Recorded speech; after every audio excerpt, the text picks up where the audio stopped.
कक्षा 11 और 12 सामान्य हिंदी के विद्यार्थी ध्यान दें।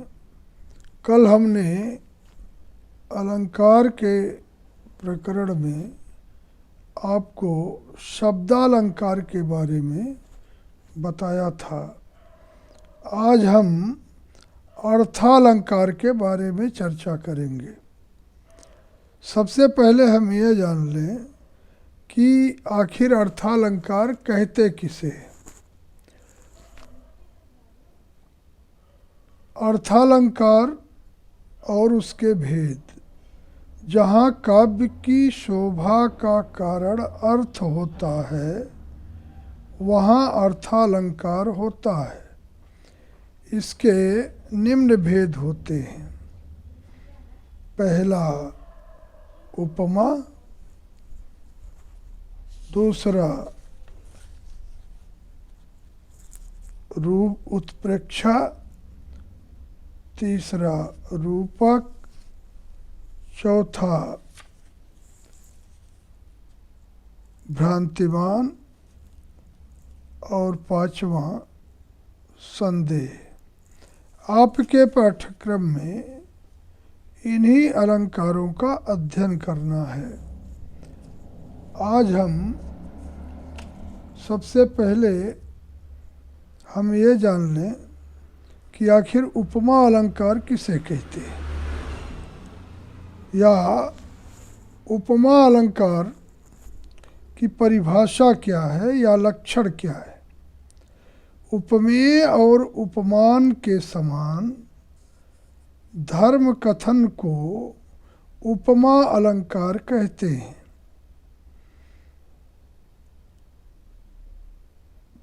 दूसरे शब्दों में हम कह सकते हैं कि जहाँ समानता के आधार पर तुलना की जाए वहाँ उपमा अलंकार है। जैसे मुख चंद्रमा के समान सुंदर है, या तापस बालासी गंगा कल। उपमा अलंकार के मुख्यतः 4 अंग होते हैं। पहला उपमेय, दूसरा उपमान, तीसरा साधारण धर्म, चौथा वाचक शब्द। उपमेय किसके कहते हैं? जिसके लिए उपमा दी जाती है। जैसे उपयुक्त उदाहरणों में मुख और गंगा। मुख चंद्रमा के समान सुंदर है, तो ये उपमेय है मुख। दूसरे में तापस बालासी गंगा कल। यहाँ तापस बाला के समान गंगा की तुलना की गई है, तो गंगा उपमेय है। उपमान कौन है? उपमेय को जिसके साथ तुलना या उपमा दी जाती है, जैसे चंद्रमा और तापस बाला, उसको हम उपमान कहते हैं। प्रायः विद्यार्थी उपमेय और उपमान में भ्रम की स्थिति में आ जाते हैं। इसलिए जिसके लिए उपमा दी जाती है उसे उपमेय कहते हैं, और उपमेय की जिसके साथ तुलना की जाती है या उपमा की जाती है वह उपमान है। तीसरी चीज है साधारण धर्म। जिस गुण या विषय में उपमेय और उपमान की तुलना की जाती है वह साधारण धर्म है। जैसे सुंदर या सुंदरता, कलता या सुहावनी। वाचक शब्द, जिस शब्द के द्वारा उपमेय और उपमान की समानता व्यक्त की जाती है, जैसे समान, सी, तुल्य, सदृश, ईव, सरिस, जिमि, जैसा आदि। ये चारों अंग जहाँ पाए जाते हैं वहाँ पूर्णोपमा अलंकार होता है, जैसा उपयुक्त उदाहरणों में है। यानी चारों अंग समान, सी, तुल्य, सदृश, ईव, सरिस, जिम, जैसा जिसमें आवे वो वाचक शब्द कहलाता है। उपमा अलंकार के भी 4 भेद होते हैं। पहला पूर्णोपमा, दूसरा लुपोत्तमा, तीसरा रसनोपमा और चौथा मालोपमा। पूर्णोपमा अलंकार क्या है? ऊपर इसका संकेत ऊपर बताया गया है कि जहाँ पर वाचक शब्द पूर्ण रूप से आते हों वहाँ पूर्णोपमा अलंकार होता है। लुप्तोपमा अलंकार जहाँ उपमा के चारों अंगों अर्थात उपमेय, उपमान, साधारण धर्म और वाचक शब्द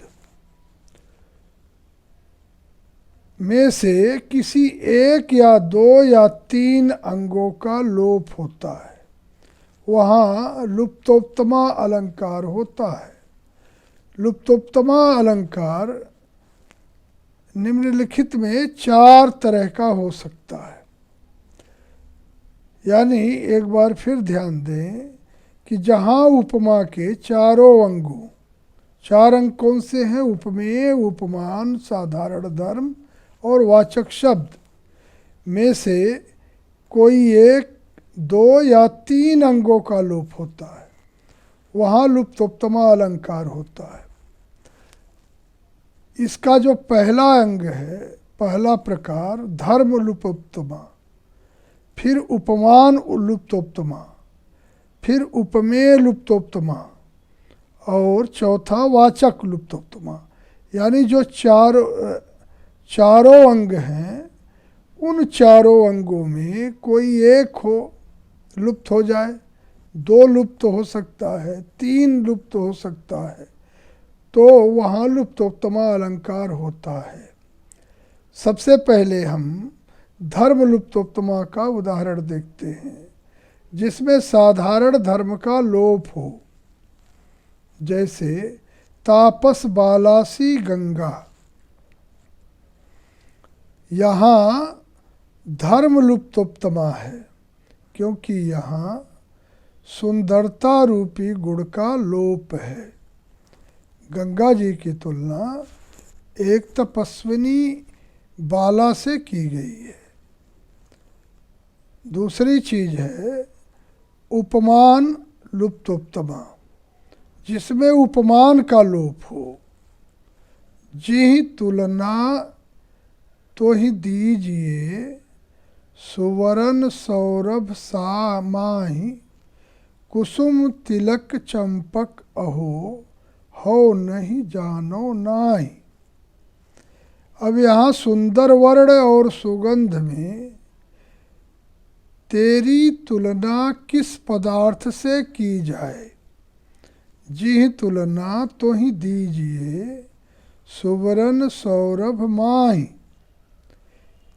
उसे मैं नहीं जानता क्योंकि तिलक, चंपा और पुष्प तेरे समकक्ष नहीं ठहरते।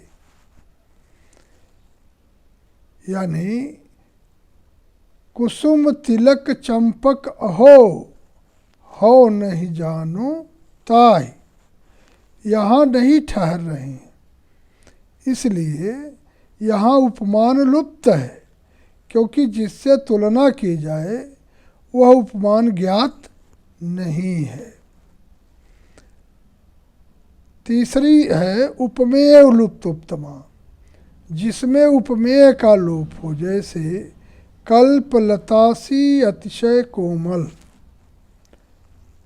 यहाँ उपमेय लुप्तोपमा है क्योंकि कौन है कल्पलतासी कोमल, यह नहीं बताया गया है। कल्पलतासी अतिशय कोमल, यहाँ किससे कल्पलता से तुलना की गई है उसका नाम नहीं है। चौथा है वाचक लुप्तोत्तमा, जिसमें वाचक शब्द का लोप हो, जैसे नील सरोरुह श्याम, तरुण अरुण वारिज नयन।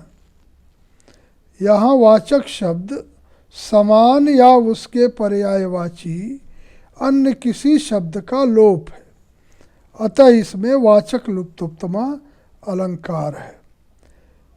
अंतिम है रसनोपमा। रसनोपमा अलंकार में उपमेय और उपमान एक दूसरे से उसी प्रकार जुड़े रहते हैं जिस प्रकार किसी श्रृंखला की एक कड़ी दूसरी कड़ी से, जैसे सगुन ज्ञान सम उद्यम, उद्यम सम फल जान, फल समान पुण्य दान है, दान सरिस सन्मान। एक बार फिर से सुन लीजिए। सगुन ज्ञान सम उद्यम, उद्यम सम फल जान, फल समान पुण्य दान है, दान सरिस सन्मान। इस उदाहरण में उद्यम, फल, दान और सम्मान ये उपमेय अपने उपमानों के साथ श्रृंखलाबद्ध रूप में प्रस्तुत किए गए हैं, अतः इसमें रसनोपमा अलंकार है। और अंतिम है मालोपमा, जहाँ उपमेय जिसके लिए उपमा दी जाती है का उत्कर्ष दिखाने के लिए अनेक उपमान एकत्र किए जाएं, वहाँ मालोपमा अलंकार होता है।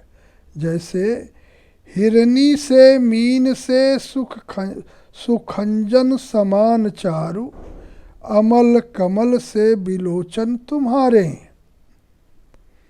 अब इस उदाहरण में आँखों की तुलना अनेक उपमानों से की गई है।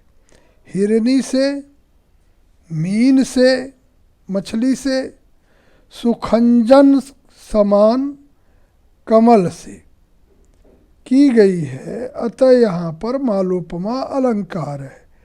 हिरनी से, मीन से, सुखंजन समान चारु, अमल कमल से बिलोचन तुम्हारे। दूसरा है उत्प्रेक्षा अलंकार। उत्प्रेक्षा अलंकार की परिभाषा है जहाँ उपमेय की उपमान के रूप में संभावना की जाए, वहाँ उत्प्रेक्षा अलंकार होता है। जैसे सोहत ओढ़े पीत पटु, श्याम सलोने गात, मनोनील मणिशैल पर आतप पर्यो प्रभात।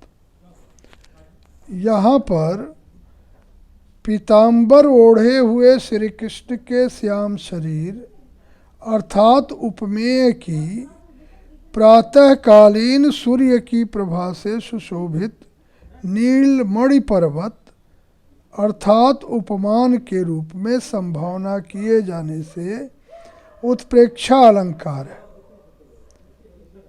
मनो यहाँ पर वाचक शब्द है। इस अलंकार में जनु, जनहु, मनु, मनहु, मानो, ईव आदि वाचक शब्द अवश्य आते हैं। इसका जो भेद है वो वस्तुत्प्रेक्षा, हेतुत्प्रेक्षा, फलोत्प्रेक्षा, ये हैं तीन रूप हैं। वस्तुत्प्रेक्षा क्या है? जब उपमेय अर्थात प्रस्तुत वस्तु में उपमान अप्रस्तुत वस्तु की संभावना व्यक्त की जाती है, वहाँ वस्तुत्प्रेक्षा अलंकार होता है। उदाहरण, वहीं शुभ्र सरिता के तट पर कुटिया का कंकाल खड़ा है, मानो बासों में घुन बनकर शत शत हाहाकार खड़ा है। एक बार फिर सुन लीजिए। वहीं शुभ्र सरिता के तट पर कुटिया का कंकाल खड़ा है, मानो वासों में घुन बनकर शत शत हाहाकार खड़ा है। यहाँ पर घुन प्रस्तुत वस्तु में, हाहाकार अप्रस्तुत वस्तु की संभावना की गई है, अतः वस्तुत्प्रेक्षा अलंकार है। दूसरा है हेतुत्प्रेक्षा। जहाँ पर काव्य में अहेतु में हेतु की संभावना व्यक्त की जाती है, वहाँ हेतुत्प्रेक्षा अलंकार होता है। बिने शुक्र नासा का घर ध्यान, बन गए पुण्य पलास अराल। बिने शुक्र नासा का घर ध्यान, बन गए पुष्प पलास अराल। यहाँ पर ढाक के फूलों को वक्र आकार होना स्वाभाविक है। नायिका की नुकीली नाक की उससे संभावना की जाए, यह हेतु नहीं है, परंतु यहाँ उसे हेतु माना गया है, अतएव अहेतु की संभावना होने से हेतुत्प्रेक्षा अलंकार है। तीसरा है फलोत्प्रेक्षा। जब अफल में फल की संभावना की जाए, वहाँ फलोत्प्रेक्षा अलंकार होता है। जैसे नित्य ही नहाता क्षर सिंधु में कलाधर है, सुंदरी तवानन की समता की इच्छा से। नित्य ही नहाता क्षर सिंधु में कलाधर है, सुंदरी तवानन की समता की इच्छा से। यहाँ पर चंद्रमा का प्रतिदिन क्षीर सागर में स्नान करने का उद्देश्य सुंदरी के मुख की समता प्राप्त करने में निहित है। वास्तव में ऐसा नहीं है, परंतु इस प्रकार की संभावना की गई है, अतः यहाँ फलोत्प्रेक्षा अलंकार है। एक चीज हम और समझ लें कि आखिर उपमा और उत्प्रेक्षा में क्या अंतर है। उपमा में उपमेय और उपमान में समानता या निश्चय पूर्वक प्रकट की जाती है। जैसे मुख चंद्रमा के समान सुंदर है, यहाँ मुख उपमेय और चंद्रमा उपमान में सुंदरता समान धर्म के आधार पर समानता स्थापित की गई है, परंतु उत्प्रेक्षा में उपमेय और उपमान में समानता की मात्र संभावना प्रकट की जाती है, यह निश्चित रूप से स्थापित नहीं की जाती। जैसे मुख मानो चंद्रमा है। तीसरा अलंकार है रूपक अलंकार।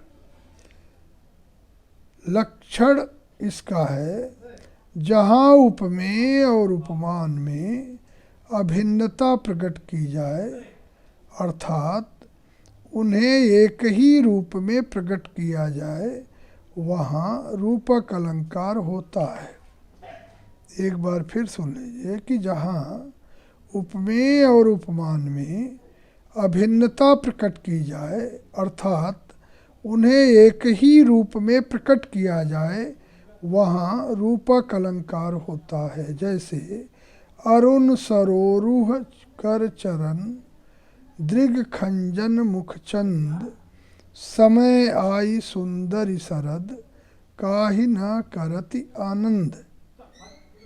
अरुण सरोरुह कर चरण, दृग खंजन मुखचंद, समय आई सुंदरी शरद, काहि न करति आनंद। इस उदाहरण में शरद ऋतु में सुंदरी का कमल में हाथ पैरों का, खंजन में आँखों का और चंद्रमा में मुख का भेद रहित आरोप होने से रूपक अलंकार है। भेद क्या है इसका? सांग रूपक, निरंग रूपक, परंपरित रूपक और तो इसमें सांग रूपक की चर्चा हम करते हैं कि जहाँ उपमेय पर उपमान का सर्वांग आरोप हो वहाँ सांग रूपक होता है। जैसे उदित उदयगिरि मंच पर रघुबर बाल पतंग, बिकसे संत सरोज सब, हरखे लोचन भृंग। अब यहाँ पर रघुबर, मंच, संत, लोचन आदि उपमेयों पर बाल, सूर्य, उदयागिरि, सरोज, भृंग आदि उपमानों का आरोप किया गया है। अतः यहाँ सांग रूपक अलंकार है। एक बार फिर सुन लीजिए। उदित उदयगिरि मंच पर रघुबर बाल पतंग, विकसे संत सरोज सब, हरखे लोचन भृंग। अब है निरंग रूपक। जहाँ उपमेय पर उपमान का आरोप सर्वांग न हो वहाँ निरंग रूपक होता है। जैसे कौन तुम संसृत जलनिधि तीर, तरंगों से फेंकी मणि एक। अब यहाँ इसमें संसृत अर्थात संसार पर, जलनिधि अर्थात सागर का आरोप है, लेकिन अंगों का उल्लेख न होने से यह निरंग रूपक अलंकार है। तीसरा है परंपरित रूपक। जहाँ एक रूपक दूसरे रूपक पर अवलंबित हो वहाँ परंपरित रूपक होता है। जैसे बंदो पवन कुमार, खलबन पावक ज्ञान घन। अब यहाँ पवन कुमार उपमेय पर अग्नि उपमान का आरोप इसलिए संभव हुआ कि खलो अर्थात दुष्टों को घना वन अर्थात जंगल बताया गया है। अतः एक रूपक खलबन पर दूसरा रूपक पवन कुमार रूपी पावक अर्थात अग्नि निर्भर होने से यहाँ परंपरित रूपक है। बंदो पवन कुमार, खलबन पावक ज्ञान घन। यहाँ पर परंपरित रूपक अलंकार है। अब हम उपमा और रूपक में अंतर कर लेते हैं। उपमा में उपमेय और उपमान में समानता स्थापित की जाती है, किंतु रूपक में दोनों में अभेद स्थापित किया जाता है। जैसे मुख चंद्रमा के समान है में उपमा है, किंतु मुख चंद्रमा है में रूपक। उत्प्रेक्षा और रूपक में अंतर क्या है कि जहाँ पर उपमेय अर्थात जिसके लिए उपमा की जाती है में उपमान अर्थात उपमेय की जिसके साथ तुलना की जाती है की संभावना प्रकट की जाती है, वहाँ उत्प्रेक्षा अलंकार होता है। जैसे मुख मानो चंद्रमा है। जहाँ उपमेय और उपमान में ऐसा आरोप हो कि दोनों में किसी प्रकार का भेद न रह जाए, वहाँ रूपक अलंकार होता है। जैसे मुख चंद्रमा है। अब हम भ्रांतिमान अलंकार की चर्चा करेंगे। भ्रांतिमान अलंकार में जहाँ समानता के कारण भ्रमवश उपमेय में उपमान का निश्चयात्मक ज्ञान हो, वहाँ भ्रांतिमान अलंकार होता है। जैसे रस्सी उपमेय को साप या उपमान समझ लेना। कपि करि हृदय विचार, दीन मुद्रिका डारि तब, जान अशोक अंगार, सीय हर्ष उठ कर गह्यो। अब यहाँ सीता जी श्री राम की हीरक जड़ित अंगूठी को अशोक वृक्ष द्वारा प्रदत्त अंगारा समझकर उठा लेती हैं।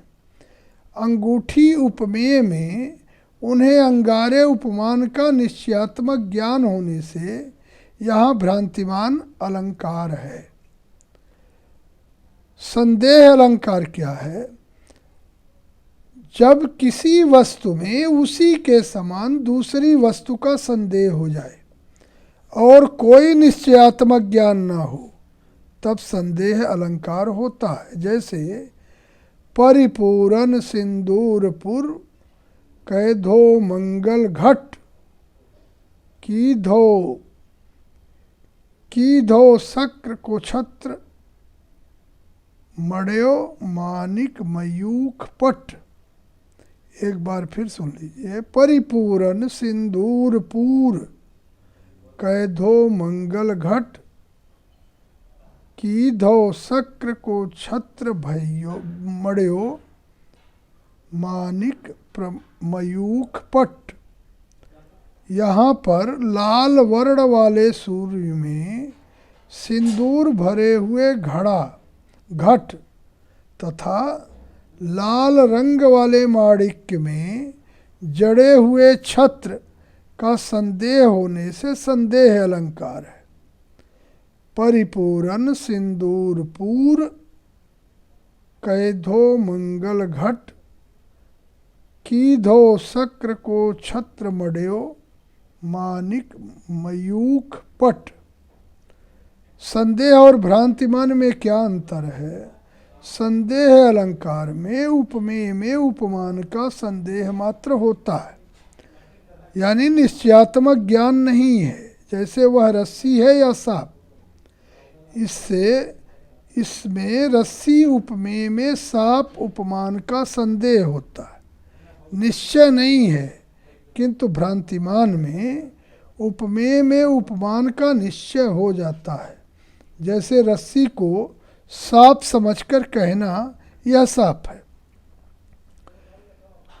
इस प्रकार से आपके पाठ्यक्रम में 3